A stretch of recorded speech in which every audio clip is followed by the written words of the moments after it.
Kendrick Lamar. Y'all probably love him, and you probably also know him primarily from the Drake beef this April. Because I did, and I'm just going to say how it's one of the best things that's ever happened to me. Because before that, I was only listening to generic, like, rappers like Eminem, or like, artists just like Taylor Swift. Those people, like famous, like, popular rock songs or something. I felt tough listening to those, but that wasn't even 2 years ago. So I'm glad that this April I got to learn about him, or I guess listen to him, learn about him through the Drake beef. And, you know, Drake lost, by the way, but, like, I got graced with God, with good taste, and I'm grateful. Sing About Me, I'm Dying of Thirst is the 10th track from Kendrick Lamar's second album, Good Kid, Mad City, released in 2012. An album that I feel like is pretty revolutionary, since there weren't a lot of great storytelling albums at that time, except for old ones like The Miseducation of Lauryn Hill and The Wall by Pink Floyd. Kendrick's lines throughout this album constantly convert hatred and oppression into love and change, which I feel like is already a great starter to, like a great reason to listen to any album if it's able to do that. I feel like it's too good an album to pass up on, because I really like this song, I really like this album. Why not talk about it? I should probably talk about the storyline of the album, so yeah, I will try my best not to yap for that long. He tries to meet her at her house to have sex with her when he gets jumped by two guys and he gets robbed. After that, he goes in with his friends to freestyle in his mother's van, after which he goes to rob a place which they've been planning on for months, and they catch their first offense. Here is pretty pivotal because they actually get into another party and they get so drunk and high that they get into a gunfight with a rival gang member, and one of them gets killed, which ultimately leads to this track. Afterwards, he realizes that everything he's been living, like revolving around in Compton, has been doing nothing but harm to him. Nothing is real to him. Nothing is making his future.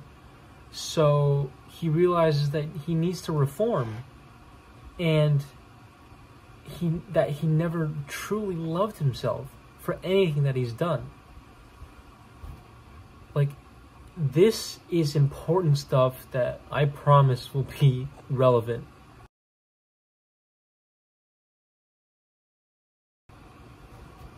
The groundwork for every song is its structure, and I think this song does it amazingly. It not only divides the song into two parts, one realizing the hellhole he's in and how he has to get out, how people around him are not making it out of the hood, or like making it out of Compton, escaping systematic violence. Then him realizing that he needs to employ self-love and faith with Christianity in order to get him out. Breaking the cycle, in other words. And this video, I want to unpack both parts, all 8 verses. I have a lot to talk about.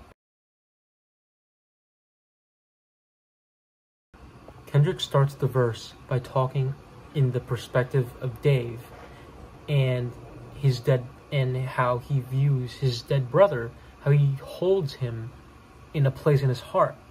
Like, it's like talking about his soul. What's powerful to me is the common realization between Kendrick and Dave, that Kendrick actually has time to devote himself into realizing his purpose and dreaming of a better future, while Dave doesn't get to do that because he's stuck in this systematic violence of caring about who shot his brother, how to get revenge on his brother, things like that, that does not give him a peaceful mind at all. It's just does not permit him to actually do the things that Kendrick is able to do. He basically yearns for what Kendrick has, the ability to make use of his mind and teach himself how to be a better person than what Compton shaped them to be. In other words, Dave wants to break out of routine and everyday living like they're in hell. And see how in the lyrics, the first thing he does when he wakes up is call Kendrick about how he's been thinking about what Kendrick is able to do, and therefore inspires this verse, which indicates that what Kendrick has and Dave doesn't clearly influences Dave a whole lot, and probably influences a lot of other teens facing the same issue. It's striking to me how Kendrick is able to write about these things, how they act as role models for people who listen to his songs to follow. His life has been thrown into the gutter, not even by his own will, because he was born into an expectation of being a Pyru. Now that he sees this life cannot amount to anything, he realizes he's begging, in a way, for a sort of salvation, to save his soul from being in hell, either physically hell, or like just living the rest of his life in paranoia and being scared of death. Another way he realizes that he needs to be more like Kendrick is actually how his brother got killed from the previous song, the skit of the previous song, because they were all at a party drunk and Dave's brother got shot to death by a rival gang member.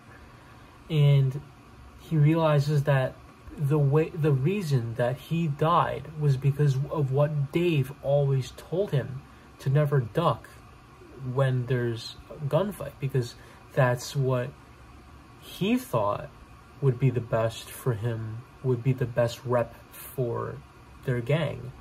So it's like a case of the blind leading the blind, and he realizes that if that amounts to his brother dying, then nothing can come good from it. His very own rules that he teaches himself from birth feeds into the mentality of an eye for an eye, which gets his brother killed. And he realizes that this is not the way, and that if he doesn't realize it sooner, this is going to continue for generations. And unfortunately, at the end of the verse, it's revealed that Dave himself is dead, is killed by the same thing that got his brother killed. He never got to see the album, which hits even harder, because that just reveals that this is a true story. Dave was a real person.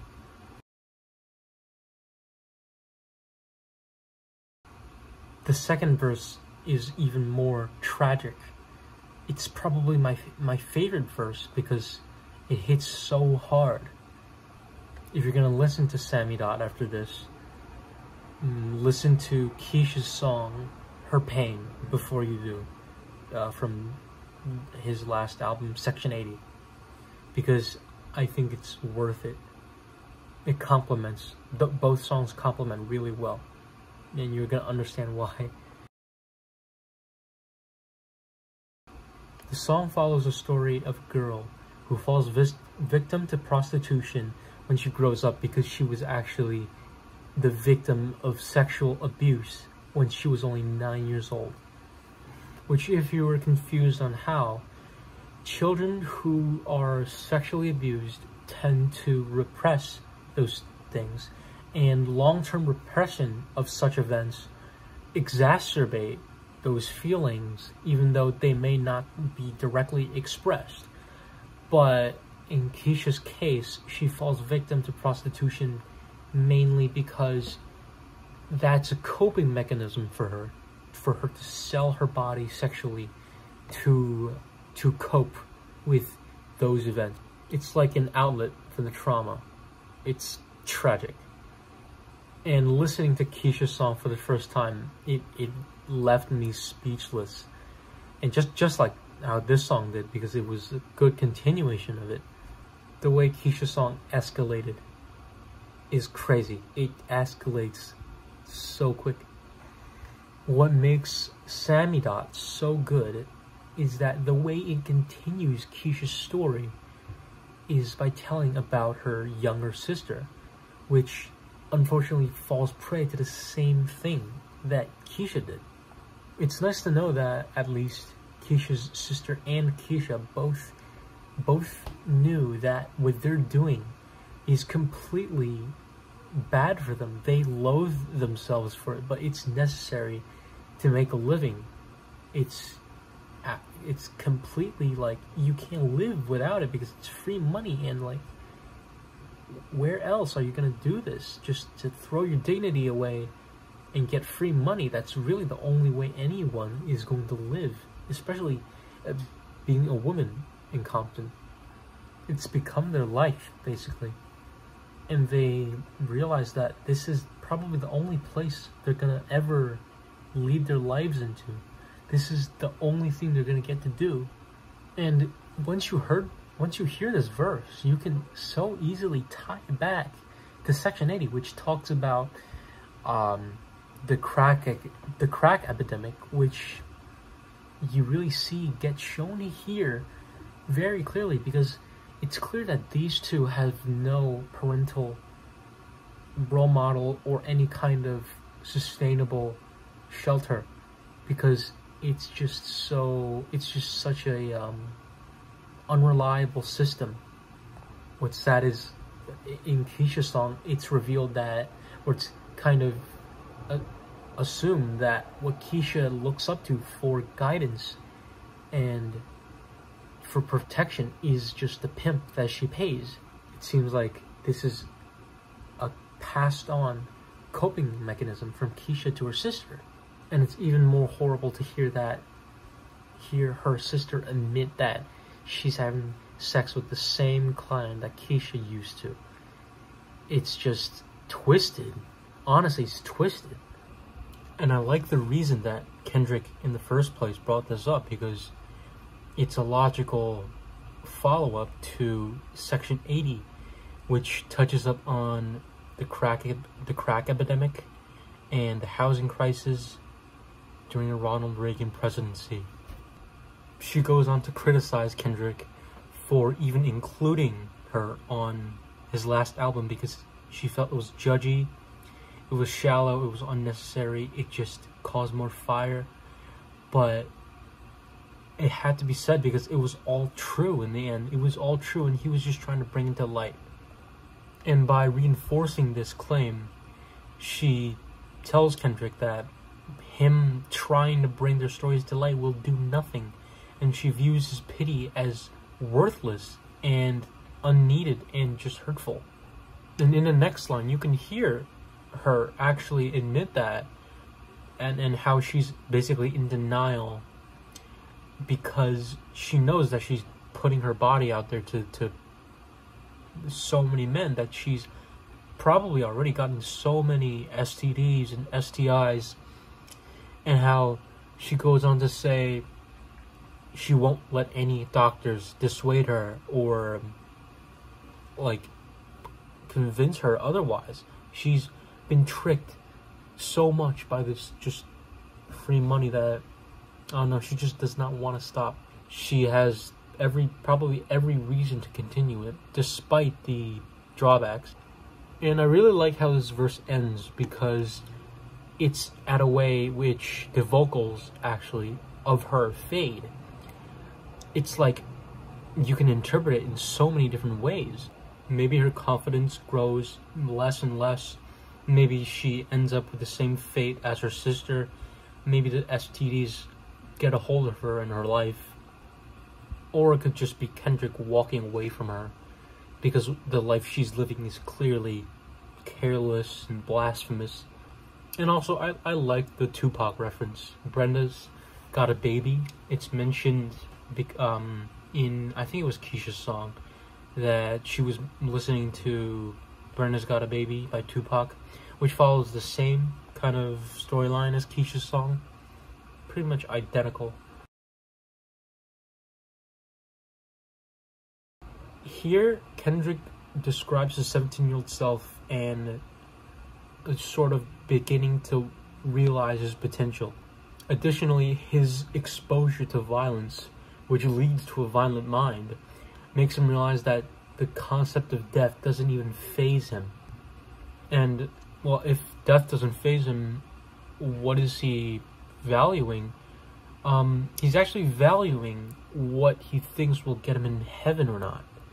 That's what he believes in, that his actions can change. Like Martin Luther and A.P. Euro. It sounds like he knows he's supposed to die at 17, like all his friends do. And this combined realization that none of his friends have lived to do what he can do, and also that he's probably going to go down the same fate if he doesn't change. Those two ideas merge together and is just motivates him beyond anything. Just, it's the ultimate drive for him. You can see that in the end of this verse, where that desire and calling to be a savior manifests. He admits that the first two verses were to make, or to not make light, but to bring forward the stories of those two people, because he thought it was necessary to explain what he was going through. And albeit it could be a little bit like blasphemous to his to what he should do, but I think it's necessary for him to deliver what he wants to deliver. He was singing about them. Hence the title, Sing About Me. And especially with Keisha, how he admits that this is a clear indicator of falling into the systematic prostitution for women. That if he doesn't talk about it, it's going to last for generations. I'm a big fan of these last lines, like I've been for pretty much the entire song.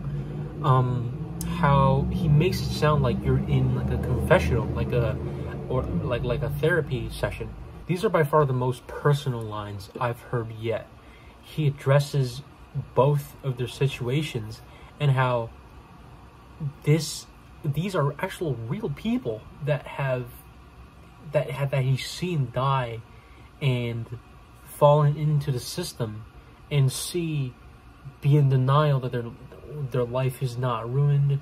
They're perfectly fine. They don't need to change. It's heartbreaking for him to say, like, imagine that. You're the only person who knows that all of this is going to lead to something horrible. Only you know that, and you can't persuade anybody else. He'll exemplify these people as weak souls, so as to teach people in the future to not do what they do, because it's going to be generational if they do, and that's like, that should not continue. This is off topic, but those three verses, or I guess this verse in particular, shares a sort of savior complex that Kendrick has shown throughout all of his albums, which he addresses that directly in his latest album, which is the only album from him that I haven't listened to. That's on me. As I mentioned before with A.P. Euro and Martin Luther, a way to think about what I said, I'm going to expand on what I meant by that, is indulgences. Indulgences are basically little pieces of paper that the Catholic Church tried to bribe people to pay for in order to get them a spot in heaven, which is obviously like against traditional values, which Martin Luther spoke up about. And it's like, you can't just expect to go to heaven that easily. You need to prove your faith. You need to develop your faith, develop your pride, self-love, and all of that. That was called salvation, and Luther hated that. He thought the only way, just like I said, is to read up on the Bible, live your life by the Bible, don't do anything blasphemous, and don't expect to go to heaven from one action, which is paying. I like comparing Luther and Kendrick because, think about it, Kendrick just thinks that you should self-love, introduce faith in your life, and things like that. Things that actually build your self-confidence, build your self-value, like decrease your insecurities, things like that, that make you more like him, basically. Because if you have more self-confidence, you have more, you can introspect yourself better, you can have more prospect in the future. It's just generally a good trait to have. Good traits to have in general. And Kendrick resents indulgences, which you can think of as actual indulgences. Women, money, good food, drugs, things like that. So this comparison lets you see another perspective of how Kendrick motivates himself. And again, I like the last lines of this because it shows that he wants to go to heaven. Very, like, he wants to earn it. And he asks, is he doing enough? And I love this Nas reference, by the way. He uses dreaming and sleep here to compare to each other and exemplify and hint at why he's so fixated with death. Why these two things to exemplify that? Think about it. When you're dreaming, you can think of it as a state of purgatory. You're not really conscious, but you are living a sort of life that is not in your control in your dream. This signifies that, or I guess a better word is, this equals to how his life in Compton is never really predictable, and how any wrong move, he thinks he can't control it and he'll die because of it. But this newfound confidence that he has in himself to escape from Compton kills all of that, kills all of the possibilities that he thinks he will die. And with that, there's the outro of Sam, and which I really like. These are really, really nice vocals. They're soft, they're heavenly, they're angelic. It's just nice to listen to. And you also notice how it fades a little bit, just like in verse 2 too. It's a great transition to IDOT, which picks up by the skit or slash outro of the last song, which, as a reminder, ended in a gunfight and a death of one of their friends, or Dave's brother. And the snippet right after the outro of Sam is basically repeated from in the previous song. I should actually talk about the beat of Sam before, or talk about the beat of both Sam and IDOT before I go to IDOT, because I feel it's necessary to mention. When you start the song, you're gonna notice a looping hi-hat with the rainy instrumental, like, you know, you're in the rain. It feels like that, at least to me it feels like that, which pairs with the part very, very, very nicely. He samples Maybe Tomorrow by Grant Green and Use Me by Bill Withers, which that's only 2 samples. I've legit never heard samples pair so well with the theme of the song and the style of the song. I could not picture any other beat or sample that Kendrick could have used as perfectly as this. He is a mastermind picking these samples. It's great. It's hands down a 10 out of 10. But actually, I feel like the beat of the second part is even better. I can't even express it with words like I did for Sam. All I can say is it's like a 13 out of 10 for me. If you're gonna listen to Sammy Dot, definitely pay attention to the beat. Or you can go listen to it now before I explain IDOT. It's gut-wrenching. It's made me want to cry a couple of times, definitely. It's just beautiful. It tugs at your heartstrings. It makes you feel emotions. I mean, just listen to this. I'll give you a few seconds to listen to this. I'm gonna stop yapping about the beat, but it deserves to be praised and glazed, honestly.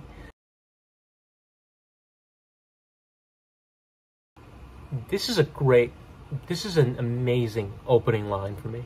listen to it. It's so raw, just being tired of everything that I like how these lyrics are sort of like he's repeating lyrics, like he's running out of words to say even. He realizes he's killing people, and for what? It just comes back to him. Anything that he does that's revenge comes back to him, and somebody in his side always dies, or one of his family members die, or that's just even more stress piled onto him. The winning part does not outweigh the losing part. He's losing his mind over something that he's realizing is feeding him into perpetual depression. I mean, look at where it got him. 2 friends dead, 2 people he knew and loved falling into prostitution, 1 police offense, and getting robbed. This is really where he starts to look for salvation, as you see at the end of all 5 of these verses in this part. It's going to end with the refrain, dying of thirst, dying of thirst, dying of thirst, signifying they need water, which they mean by holy water. They need to be saved by Jesus. The next verse acts as a continuation of verse 1, which, I mean, you know, it's pretty obvious, but what I mean is it's like the same verse, but it's just slightly different ideas. He realizes that Keisha and her mother are grieving, and like there's nothing that anybody can do. So now her mother's sorrow is shared with him, which on its own is a pretty fascinating topic to me. Like how if one of your loved ones is feeling emotional pain, even though you aren't feeling any physical pain, their pain, it's like their pain is linked with you, like you're sharing their mind. It's fascinating. And before I go further with verse 2, I love that the themes of the verse, as they go, it's like he's spiraling into a deeper rabbit hole until he finally snaps and realizes that this has to end. So I would say part 1, verse 1, verse 2, all are like the iceberg phase of that, the tip of the iceberg. I like this little reference. I like the phrase "shoddy bounce," not only because it refers to basketball, like, you know, at the beginning of the album, you know, he likes playing basketball, he mentions it a couple times, but like also shoddy, shotgun, it's like he's using guns a lot. He's robbing, he's, yeah, perpetuating gun violence. The next lyric I like too, he mentions the Grim Reaper, which is like, you know, his fixation on death, but also Grim Reaper holds a scythe, he's black, and he also references or says the word cottonmouth. It's kind of I like that. It's kind of hilarious that he would include that. This line I want to touch up on a lot though. I interpret this as there has never been a flower that has ever been naturally black. It had to have been dyed for it to be black. Him comparing these parts to black flowers tells me that this is his way of fleshing out part 1, which is explaining how these characters voluntarily, or I guess not voluntarily, were pressured to make their life worse, hence they're dyeing their own flowers black. And by singing about them, he hopes to undye them, to revert to their natural colors. And how the refrain at the end of this verse is "die your thirst," not "dying of thirst." Like, I like that, because he's basically telling you to quench it, to, you know, like I said before, re-dye your flower, quench your thirst. Verse 3 has Kendrick admitting that he's running out of sins, which even he's afraid of that not landing him in heaven, because Jesus can't forgive that many sins. So it's another way of saying, I am so afraid that I've done so much bad stuff in my life that I will never be able to go to heaven. Verse 4 kind of complements verse 1 and 2 the best, in my opinion. It materializes what Kendrick has been describing all along, which reminds me of the first track of Untitled Unmastered, his compilation album. And you know for a fact that this isn't even what Kendrick's feeling alone. You know, everybody in this song he's mentioned is feeling it too. They're running out of time. They're running out of things to do to free them from their suffering. It's a huge weight that's been pulling them down for too long. And try to actually visualize what he's talking about through his eyes and their eyes. They're constantly fighting something that they know they're probably not going to win. And that second to last line to this verse really does its job. I mean, it's just raw. It's raw like that. It tells so much. Just, I mean, it might not tell a lot by the appearance of it, but when you listen to it, it's just, I don't know. To me, it's like a Hail Mary, last ditch Hail Mary to express that this needs to stop before it gets out of control and hereditary.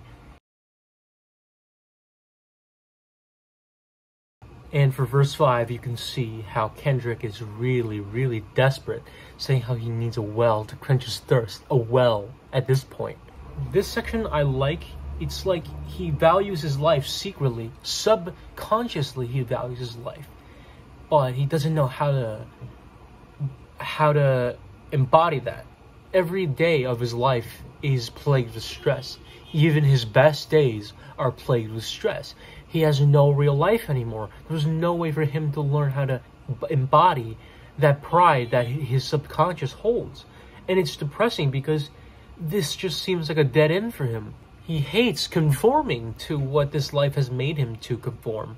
And he wants to fight back, but he just doesn't know how. Then there's this next line. My favorite line in the entire song. This song, I feel like, would not be the same without this line. And also, I feel like it relates to my life a lot as well. If tomorrow was the end of the world, would I die content? Would I die knowing that I did enough, that I'm happy about it, that I would go without any sort of regret?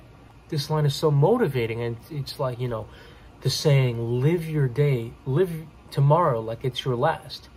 And you know, of course, Kendrick needed to hear it. And in case you know, what the rapture means that only Christians are going to heaven. And I mean, you think Kendrick with all of these sins can go to heaven at this point? It's all that Kendrick knows as a human, and he thinks that he isn't. He definitely knows that he's not meeting the virtues of a proper Christian. So, like he's told, with the rapture exemplifying the end of his life, he realizes he needs to follow faith and practice self-love. The last line here is fantastic as well. You hear that twinge of desperation in Kendrick's voice almost. In this case, he doesn't even know if jumping into a well of holy water can even save him, like he says at the beginning of the verse. Unlike the beginning of the verse, he actually wants to jump into it, cover every inch of his body with it. Just beautiful way to end the part. The outro here acts as the biggest literal change for Kendrick, but I don't feel like it's the most pivotal lyrics of the song, per se.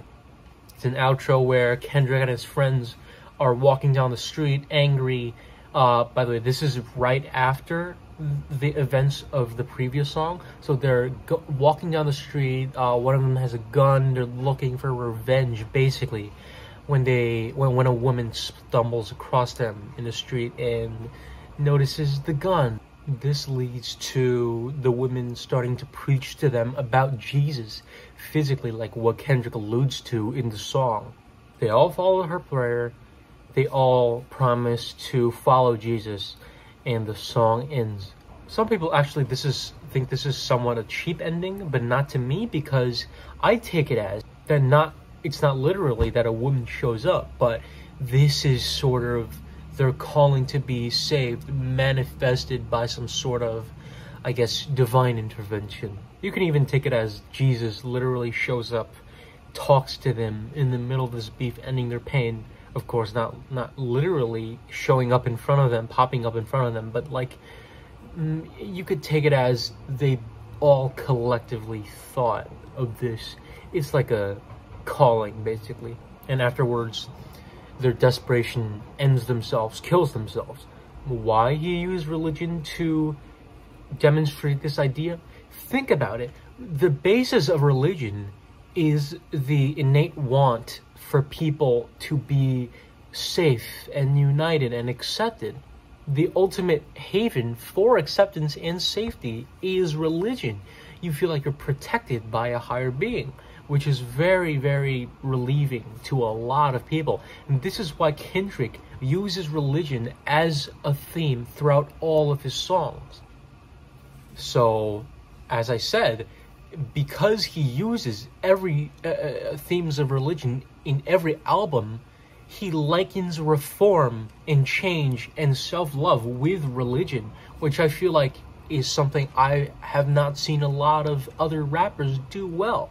Anyways, I like that Kendrick uses this snippet of the guys responding, following her preacher in actually the first part of the first song of the album, which in a way I view it as it closes these first 10 songs in its own section, signifying this chapter of the album has concluded, which there are 12 songs to the album with 5 unique bonus tracks, so 17 songs in total, and the first 10 are this pretty nice little neat part.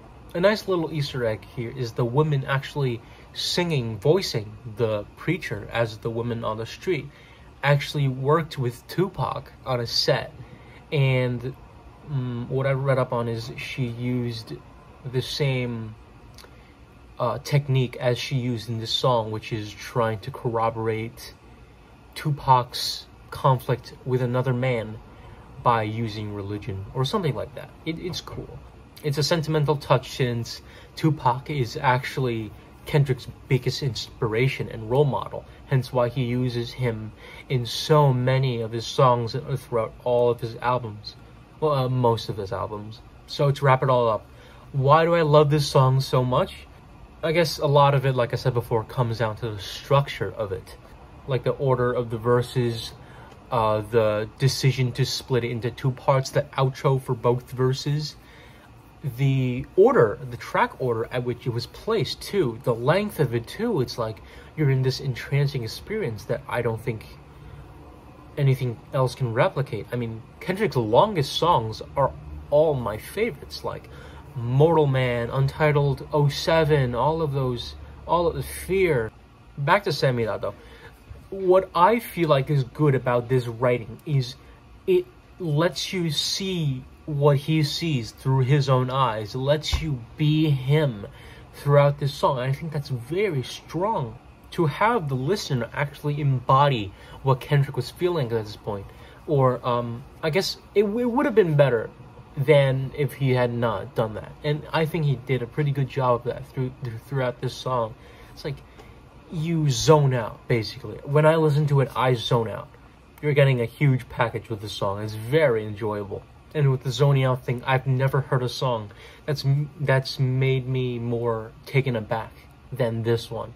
I mean, a close second is Mortal Man. That song did make me want to cry a couple of times too. I might make a video on that, but there's less to explain, to be honest. It's just a more so listening experience than an explaining one. I mean, this song is really good too. It's my favorite Kendrick song, actually. How much would I rate Sammy Dot out of 10? A 10. Definitely a 10. I mean, just listen to it. 12 minutes. It's definitely worth it.